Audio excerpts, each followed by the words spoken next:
بسم اللہ الرحمن الرحیم۔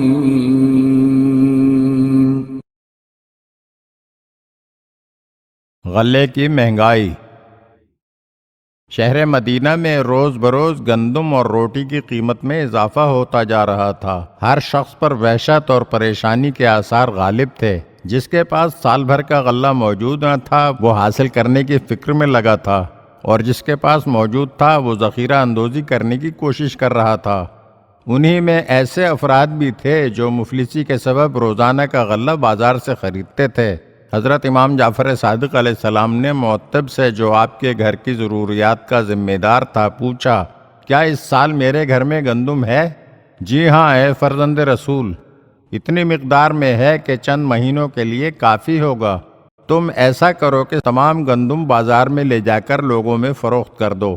معتب نے عرض کیا، اے فرزند رسول، مدینے میں گندم نایاب ہے، اگر اس کو فروخت کر دیں گے تو دوبارہ گندم خریدنا ہمارے لیے ممکن نہ ہوگا۔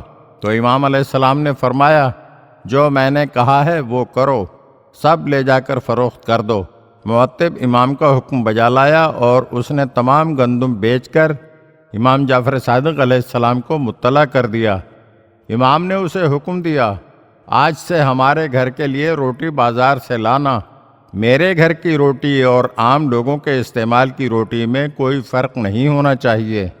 آج سے ہمارے گھر کی روٹی آدھے گیہوں آدھے جو کی ہونا چاہیے۔ حالانکہ خدا کا شکر ہے کہ میں سال بھر تک گندم کی روٹی استعمال کرنے کی صلاحیت رکھتا ہوں، لیکن میں ایسا کام نہیں کروں گا کہ اللہ تعالی کی بارگاہ میں جواب دینا پڑے کہ میں نے لوگوں کی اجتماعی زندگی کی ضروریات کا لحاظ نہیں کیا۔ اگر آپ ہمارے چینل کی نئی ویڈیوز دیکھنا چاہتے ہیں تو ہمارے چینل کو سبسکرائب کریں اور گھنٹی کے بٹن کو دبائیے تاکہ ہر آنے والی ویڈیو آپ کو جلد موصول ہو سکے۔ اور ہاں، لائک اور شیئر ضرور کیجیے اور اپنے قیمتی کمنٹ سے ہمیں آگاہ کیجیے۔ شکریہ۔